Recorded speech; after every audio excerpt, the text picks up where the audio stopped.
Hello friends, welcome to my channel. இன்றைக்கி நம்ம வீடியோவில் முருங்கைக்கீரையில் ஒரு சூப்பரான சைட் டிஷ் ரெசிபி செய்கிறது எப்படின்னு பார்க்கலாங்க.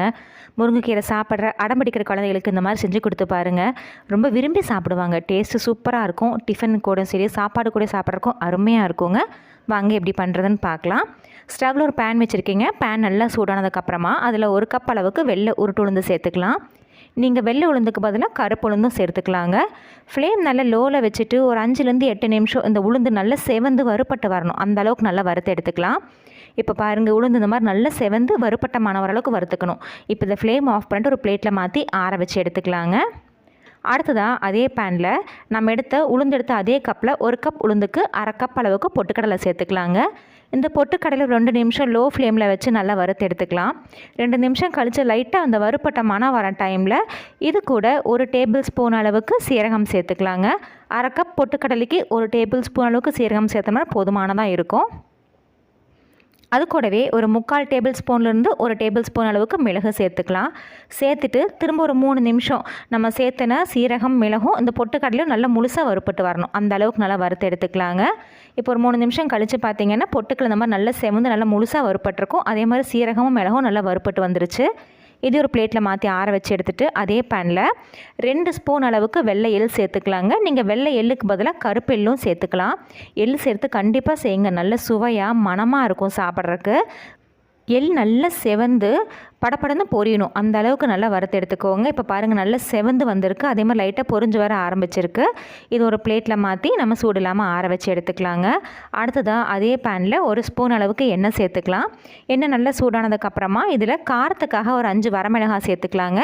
ஏற்கனவே நம்ம மிளகு சேர்த்துருக்குறோம். அதனால் உங்கள் காரத்துக்கு தகுந்த அளவுக்கு கூடவோ குறைவோ சேர்த்துக்கோங்க.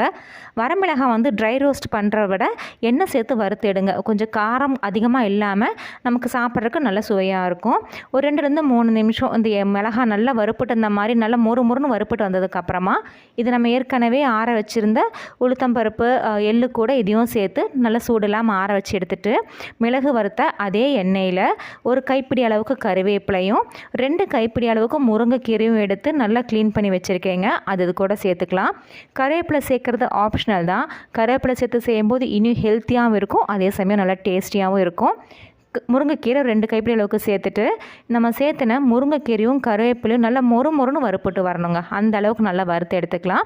ஃப்ளேம் லோலேயே வச்சுட்டு ஒரு 5 நிமிஷத்துக்கிட்ட நல்லா வறுத்து எடுத்திங்கன்னா இப்போ நான் காமிச்சிருக்க மாதிரி இந்த மாதிரி நல்லா மொறுன்னு வறுப்பட்டு வந்துடும். இந்த அளவுக்கு நல்லா வறுப்பட்டு வந்ததுக்கப்புறமா இது ஒரு பிளேட்டில் மாற்றி சூடு இல்லாமல் நல்லா ஆற வச்சு எடுத்துக்கலாங்க.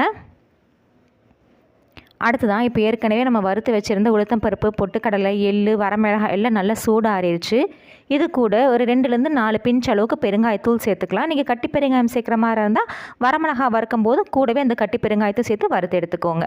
நம்ம பெருங்காயப்பொடி சேர்த்துனதுக்கப்புறமா இது ஒரு டைம் நல்லா கலந்து விட்டுட்டு ஒரு மிக்சர் ஜார் எடுத்துக்கலாங்க. மிக்சர் ஜார் கொஞ்சம் கூட ஈரம் இருக்கக்கூடாது, நல்லா ட்ரையாக இருக்கணும். அப்போ தான் இது வந்து நம்ம ஒரு வாரத்துலேருந்து ஒரு 15 நாள் முடிக்க ஸ்டோர் பண்ணிக்க முடியும். அதில் நம்ம ஏற்கனவே வறுத்து ஆற வச்சுருந்த செலவு சாமான் எல்லாத்தையும் சேர்த்துக்கலாங்க. சேர்த்துட்டு கொரகொரன்னு பொடிச்சு எடுத்துக்கணும். ரொம்ப நைஸாக பொடிக்காமல் கொரகொரப்பாக அங்கங்கே அந்த பருப்பு வகைகள்லாம் தட்டுப்படுற மாதிரி கொஞ்சம் கொரகொரப்பாக பொடிச்சு எடுத்துக்கலாம். இப்போ பாருங்கள், நான் காமிச்சிருக்க மாதிரி இந்த மாதிரி நல்லா அங்கங்கே அந்த பருப்பெல்லாம் தட்டுப்படுற மாதிரி கொரகொரன்னு பொடிச்சு எடுத்துக்கணும்.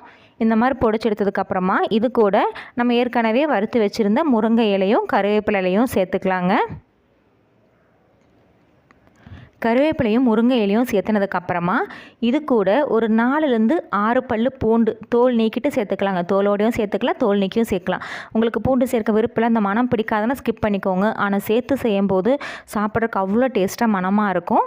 இந்த பொடிக்கு தேவையான அளவு உப்பும் சேர்த்துட்டு பல்ஸ் மோடில் கொரகொரன்னு அரைச்சி எடுத்துக்கலாம். இந்த முருங்கைக்கீரை பொடி ரொம்ப நைஸாக இருக்கிறத விட கொரகொரப்பாக இருந்தால் சாதத்தோடு சாப்பிட்றதுக்குலாம் அட்டகாசமாக இருக்குங்க.